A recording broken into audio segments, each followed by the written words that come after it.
Today, I turned 26 years old. I don't feel 26. This isn't where I thought I'd be by the time I was this age. Well, that's not entirely true, actually. A lot has gone the way I thought it would, or even the way I wanted it to. But that doesn't stop me from feeling soul-crushingly alone, purposeless, and defeated. When I was a little kid, I would have pictured myself married and likely with kids of my own by now.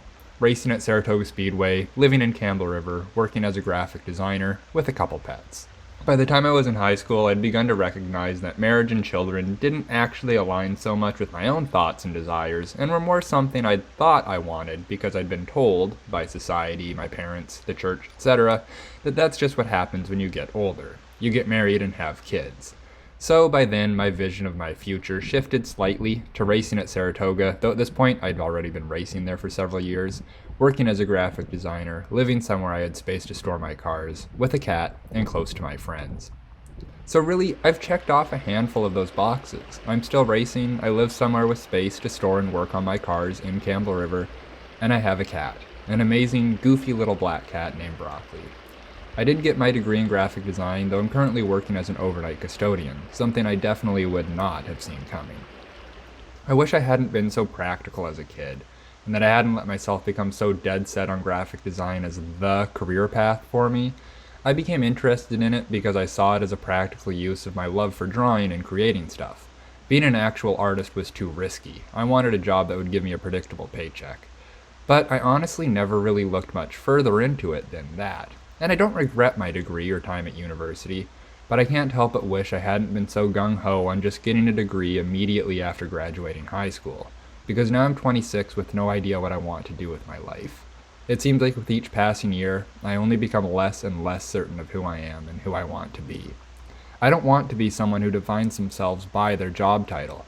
I just want to do something that doesn't leave me feeling drained and gives me enough time and money to pursue my own personal passions. To use my creative energy for my own endeavors, not those of clients. And honestly, my current job satisfies that criteria pretty well. But it sucks when I'm not working for something. The racing season is done for the year, so that, on top of the existential dread that has always come alongside birthdays for me, even since before I was in elementary school my parents would notice my mood shift around birthdays, leaves me feeling purposeless. And I have essentially no friends in town. Everyone lives 2 or 4 hours away. Last year, I had COVID on my birthday, which was a blessing in disguise in a way, because it meant I was too out of it to spend time fixating on the fact I was turning 25, a quarter of a century, more than a quarter of the way through my life, maybe even closer to halfway through, but with the state of the world and all that, I have a hard time not thinking that my parents' generation will be the last to get to die of old age, and that people my age or younger will all die prematurely due to the climate crisis. Rich coming from someone who loves racing in cars, I know.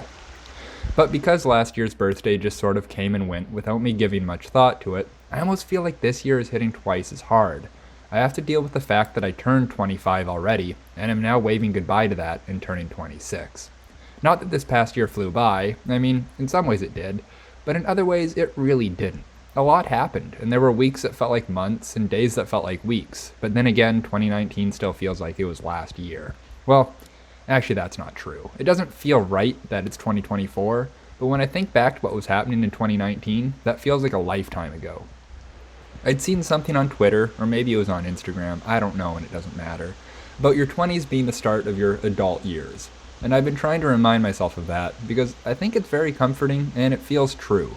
I may be 26, and that may be about 3 years older than I feel I should be, and it may feel like life is flying by and I desperately need to take a break and figure out what I actually want to do with my limited time alive before it's vanished. But then again, in adult years, I'm only 6. I've got plenty of time to figure it out, to live in the moment and relish in this uncertainty.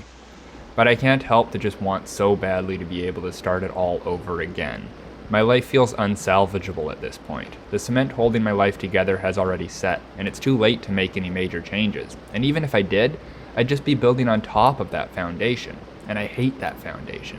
I need to tear everything down and start from scratch, be reborn as someone else, but that can't happen. And also, isn't true. My life is still very malleable, way more than I could ever imagine, and I need to remind myself of that. I never really feel like I change. My friends and people around me do. They all grow into amazing, beautiful people, while I'm stuck in a perpetual state of ugliness. But that also isn't true. I have changed so much more than I could have ever imagined. I am not at all the person I thought I'd be as a kid, and that's beautiful. I do think that it's true that my core values and thought processes haven't changed. I was a toddler and getting scared when my mom would set up stargazing nights because it made me question God and think about how insignificant I was. And that's still so very much how my brain works. But as I've gotten older, I've gained new insight and context for my core values and beliefs, making the frameworks I view them through change drastically. I mean, I definitely didn't think I'd ever leave Christianity behind. I didn't understand how someone could.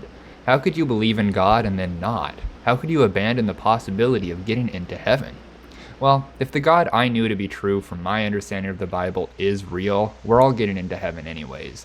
He sent Jesus to die on the cross to forgive everyone's sins. Why would he be sending anyone to hell? I don't think I'll ever truly be able to escape the idea of God being a possibility and not feel guilty about things like swearing, but I also can't forgive the hatred and evil perpetrated by the church. Modern Christianity is so very un-Christian, and in the past year I've been surprised by how strongly I feel about that. When I initially started distancing myself from Christianity, I said I'd no longer identify as a Christian, but that I still believed in God and I wouldn't ever turn someone away from Christianity, though I also wouldn't point them towards it. At this point, I think I would turn them away. How can you consciously identify as Christian when there is so much hatred and evil being put into the world under the guise of Christianity? But this isn't a theological debate. It's a reflection on my life in turning 26. I don't particularly like the way my life is right now, nor do I feel particularly pleased with my current identity. I don't really know who I am or who I really want to be. But I'm figuring it out and taking small steps towards something. It may sometimes feel like too little too late, but it really isn't. And while it's easy to feel overwhelmed by everything I don't like about my life, there's actually a lot that is really quite fantastic. I am incredibly lucky to have the amazing friends that I do, many of whom have been a part of my life for well over a decade. And sure, I wish we all still lived in the same town and could casually hang out whenever, but that doesn't mean I don't still love and value them. And I'm able to pursue my passion for racing with the never-ending support of my crew chief, aka my dad, and ran nearly 20 race nights this last summer. In many ways, I'm living my dream life. The only hiccup is how isolated it often feels. But hey, in adult years, I'm only 6. I'm only in grade 1 of adult school. Things are just getting started.